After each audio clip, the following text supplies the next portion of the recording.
Anak, tulog na tayo. Oh, napapano ka?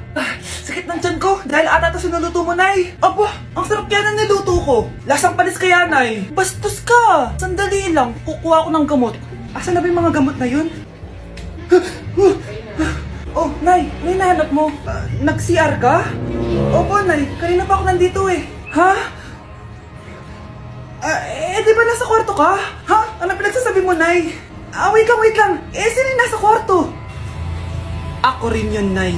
Ha? Matagal na akong patay, Nay. Naalala mo pa na nilason mo ako? Magbabayad ka. Nay, ngita ka, tinakot mo pa ako, ha? Hindi mo ba alam na may kakambal ka? Oo nga pala, Nay. May kakambal pala ako. Para kang bobo. Dang.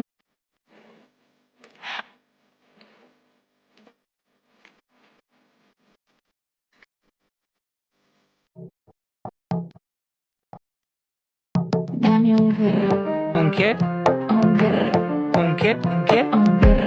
Unke? Ke? Hoy, ikaw babae ka! Puro ka dami ang gur dyan, ha? Anay. Ang dami mong hugasin dun, oh! Maghuhugas na po ako ng plato. Puro TikTok to. Maghugas ka lang dyan, ha?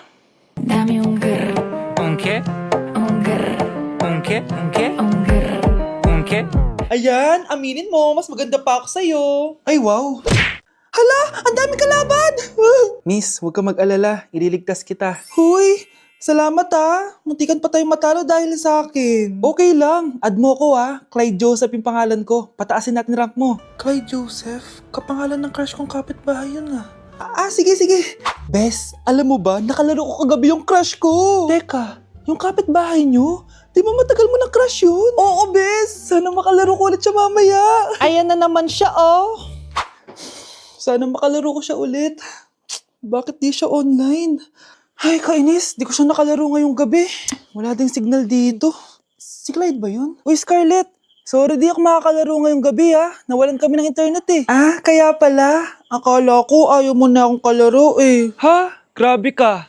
Crush nga kita eh. Ha? Ano yun? Ay, oo nga pala. Magpa-install na kayo ng Bida Fiber. Sure na smooth ang laro natin kasi up to 75 Mbps ang speeds nito. Oh, huwag kang magugulat kapag sinabi kong 888 pesos lang per month to ha. May setup fee pero carry lang kasi up to 8 gadgets ang pwede mag-connect. Hala, thank you ah. Galing mo talaga. Kaya crush kita eh. Hello po Ninang. Bless po. Aba Mars, ang laki na netong inaanak ko ha. Oh, eto, para sa'yo. Sa wakas! 100 lang. Ilang taon kang hindi nagbigay, tapos 100 pesos lang ang bibigay mo, Mars? Wait lang kasi, di pa ako tapos. Oh, eto inaanak, sa'yo lahat to. Ang dami naman nito, Ninang. Madami talaga, dahil inabangan ko ang Choice Friday sa Shopee. Dahil ang daming deals and offers. Payong na may UV protection, 80 pesos lang. Gantong kadaming rubber band hair ties, 39 pesos lang. Electric mini fan na sobrang lakas ng hangin. Ang lakas! Nakaka-fresh talaga. 381 pesos lang to. Aesthetic na tsinelas na pwedeng panggala. 143 pesos na lang. O eto, pang cool kid na shades. 57 pesos lang. Wow, Mare. Turuan mo naman ako niyan. Sure, Mars. Madali lang. Just search my choice keyword on Shopee to enjoy 50% off voucher. Sige na, Mars. Una na kami, ha? Thank you po, Ninang. Welcome, inaanak. See you next year. If you're a toy, then you're in luck. It's okay, don't be afraid. The dog really knows her stuff. You know it's good for you.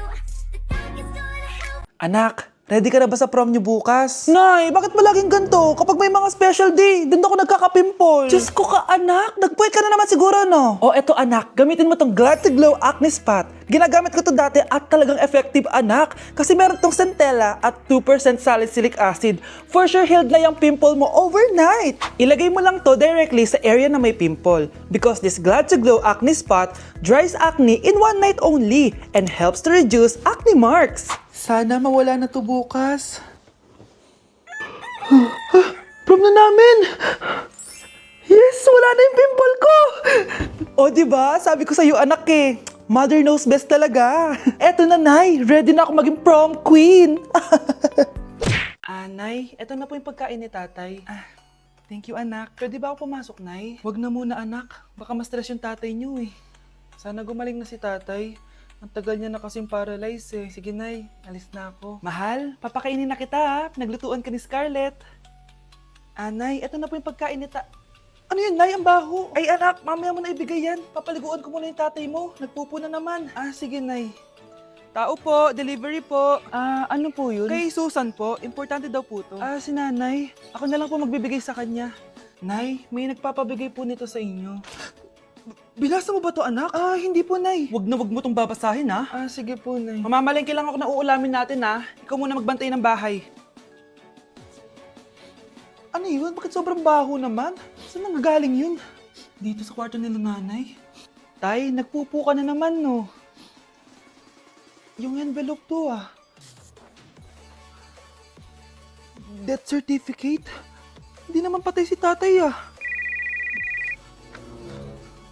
Hello po. Buti naman po, ma'am. Sinagot niyo na. This is St. Peter's Funeral. Kailan niyo po ipapaimbasa mo yung asawa niyo? Isang linggo na rin po kasi baka bumaho po yung bangkay niya. Anak, alam kong nasa kwarto ka ng tatay mo. Si nanay. Okay, class, settle down. Ibibigay ko na yung mga exam nyo. Okay, get one and pass. Ma'am, sorry I'm late. Class, ano sabi ko kapag late na dumating? Hindi po mag-e-exam. Tama! So, bawal ka na mag-exam, Scarlett. Hi, ma'am. Nandito na ako. Medyo na-traffic eh. Oh, Cheska, buti nakahabol ka. Oh, eto, pinag-reserve ko to ng test paper. Mag-exam ka na. Thank you, ma'am. Lo, ang unfair. Bakit si Cheska pwede mag-exam kahit late? Iba kasi si Cheska, hindi mo siya kagaya. Okay, class. Nagets niyo ba yung lesson? Naiihi ako. Ma'am, may I go to the CR? Kita mo nag-lesson ako, di ba? Makakahintay ang ihi mo. Tapos kapag bumagsak, magreklamo. Ma'am, pwede ba akong mag-CR? Sure, Cheska. Umihi ka na. Take your time, ha? Yay! Thank you, ma'am. Ma'am, may favoritism ka. Kapag si Cheska, pwede. Ano ba meron sa kanya? Basta. Pwede ba? Huwag kang ambastos. Nag-discuss ako, di ba? Okay, class. Next topic. Okay, class. Ang bagong top 1 dito sa klase ay si Cheska! Ha? Ma'am, paano siya naging top 1? Ako yung pinakamataas na grade sa aming dalawa. May mga special grades kasi siya at wala ka nun. Anong special grades? Yun ba yung pagbibigay sa'yo ng pera ng magulang ni Cheska? Kaya siguro favorite mo siya. Ano pinagsasabi mo, Scarlett? Alam ko namang mahirap tanggapin na natalo kita. Hindi ka patitigil, Scarlett, ha? Gusto mo dalhin kita sa principal's office? Sige, punta tayo sa principal's office. Ipapakita ko lang tong chat nyo ng magulang ni Cheska. Ito ebidensya, Nagbigay sila ng 100,000 sa'yo. Burahin mo yan! Humanda kayong dalawa sa akin.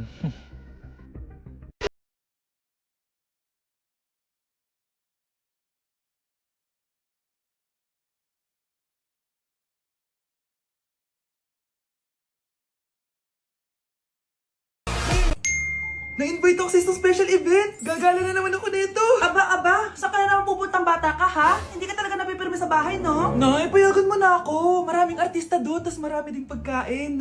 O sige, pagdala mo ako ng pasalubong, ha? Tsaka pa-shoutout mo ako sa mga artista doon. Yes, magre-ready na ako, Nay, ha? Oh, nauna pa kayo sa akin, be. Outfit check. This is my outfit. Actually, the theme is Purple Business Extravaganza. Basta purple, wear something purple. Let's go!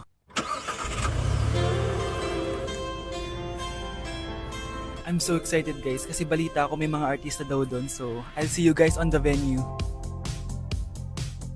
So nakadating na tayo sa venue at invited tayo sa launching ng Pinoy Drop Ball ng Bingo Plus. Pagdating pa lang namin, pinatry na sa amin agad yung Pinoy Drop Ball. So ayun na nga, tinaya ko lahat ng token ko. So ayan guys, hinulog ko na yung 3 bola. Sobrang familiar ng laro na to kasi nakikita ko to sa mga perya dati. Charan! O diba, nanalo agad tayo ng 2. Sobrang useful ng mga napalalunan ko guys. At pumasok na kami sa mismong venue at sobrang ganda guys. At ito yung mga isi-serve na pagkain sa amin guys. Grabe, ang sarap talaga ng mga sinerve nila at ngayon lang ako nakatikim ng mga ganyan babe.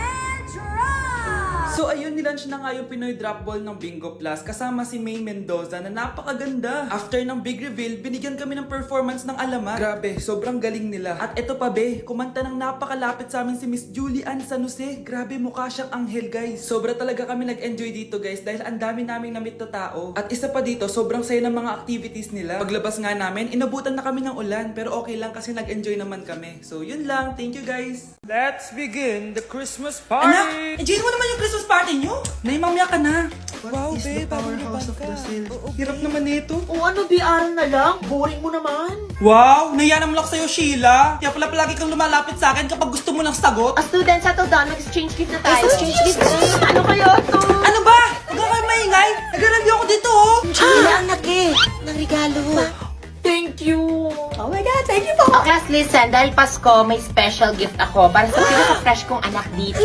O ganyan-ganyan ka pa, saan kayo mo mapupunta? Ito si Krista. Congrats na. Yeah, Garnier Vitamin C Serum. Hindi ako yung napili. Ano kaya meron doon sa Garnier na yun? Ba't kaya nakakagulo sila? Psst, anak! Balita ko, nakaka-fresh daw talaga yun. And it can fade dark spots in just 3 days. Talaga ba? Kaya ba ako i-perfect yan sa quiz, Nay? Di ba? With honors ka nga, pero mukha ka namang zombie. Whatever. Pero what if nga, baka this is my time to glow up. Sayang, hindi ko nanalo, anak. Okay lang yan, Nay. Balita ko, this 12-12, buy one take one ng Garnier Vitamin C Serum. Kaya pares pa rin tayong fresh kapag umakyat tayo sa stage. Tama! Yung iba kasi dyan, fresh nga, pero yung grades, nabulok na. True! Let's welcome the class valedictorian. Wow, fresh na naman. Proud ako sa'yo, anak. And now, for her speech. Nasaan yung mga nambuli sa akin? Ay, bagsak pala! Kaya hindi umuunlad ang Pilipinas dahil kinukurakot nyo. Mahiya naman kayo! Don't stop shaming them. Deserve nila yan. Mainit ang mata sa atin ng mga tao. Kaya siguraduhin nyo na magmumukha tayong malinis, ha? Dad! Alam na nilang lahat! Nadidepress na ako! Binabash nila ako sa social media. Tapos kanina sa school, binubuli nila ako. Nasisira image ko. Ayusin mo to, Dad! Gumagawa na ako ng paraan, anak. Pero sa ngayon, kailangan ko muna kayo palipad sa Amerika para safe kayo. Okay, Dad. I'm calm. Bigyan mo ako ng 10 million pang shopping ko doon, ha? May mga mag-iimbestiga dito. Kaya lahat ng mga luxury cars namin, itago nyo muna. Hindi nila pwede makita yung mga yun. Base sa report na binigay sa akin, may ghost project daw kayo. Totoo ba yun? Ah, wow! It's a yes or no question. Bakit di ka makasagot? Your Honor, kakausapin ko po muna yung lawyer ko. Ang kakapal nyo. Halata naman sa mga kilos nyo na guilty kayo. Kamusta na kaya sila, Mom and Dad? Sana okay lang sila. Nawala sa garahe ang 10 sa 12 luxury cars. Pati mga sasakyan tumakas na. Hindi kami papayag na hindi kayo mananagot. Hindi kami mananahimik sa issue na to. Okay, class. What is the difference between your and your? Ma'am! Yes, Samantha. Your is a possessive adjective indicating ownership, while your is short for you are. Very good. Basic. Alam ko naman yan. Pabida ka lang magtaas ng kamay. Next question. Ano ang pagkakaiba ng nang at nang? Ako, ma'am. Okay, Scarlett. Ang nang ay nagpapahiwatig ng pagmamayari. Ang nang ay nagpapahayag ng paraan o panahon. Tama! Mahusay ka, Scarlett. Sobrang dali lang naman ang tanong eh. Next question. 10 points ang makakasagot neto. What is the biggest organ of our body? Mama ko, ma'am! Akin lang tong 10 points na to. For sure, hindi mo naman alam yan. Yes, Samantha. Nauna ka kay Scarlett. Ang biggest organ of our body is stomach. Mali! Okay, Scarlett? Lungs po, ma'am. Wrong answer. Wala na bang gusto sumagot, class? Ma'am, ang biggest organ of our body is skin. Correct! Tignan niya si Kyle, oh. Kahit di nakikinig sa akin yan, tama ang sagot niya. So, Kyle, paano mo nalaman ang sagot? Yun po kasi sabi sa Google eh. Kuya, alis na ako ah. Wait, jacket ko ba yan? Oo. Sinuot niya yung jacket ko? What the dude? Di ko pa nga nagagamit yun eh. Sana naman, nagpapaalam ka. Bakit ba ako magpapaalam? Eh, kapatid mo naman ako. And so, pag nasira mo yan, babayaran mo? Parang jacket lang? Ano ang kanan sa akin? Walang pera? May pera ka ba? Wala. Huwag na nga kayo mag-away. Para kayo mga bata eh. Wow! Nagsalita ang nagdadalang bata. Ha? Buntis ka, ate? Ako? Buntis? Buntis ka ba talaga? Bloated lang ako, sis. Bloated? Eh, nato nakita ko sa CR. Positive, oh. Positive kasi ako sa COVID. May COVID sila? Oh, bakit ako nandito? Nakikichismis lang ako ah. Ay, sorry po, sige. Wait lang. Shoutout sa mga anak ko. Artisan na ako. Ano nangyayari dito? Nay, wala po. Alam kong may tinatago talaga sila. Sakit ng tiyan ko. Mga tata ako. Buntis ka? Pagod na ako sa pamilya ko, be. Huwag ka na magalit, Nay. Blessing to. Sino ang tatay niyan? Ako ang tatay.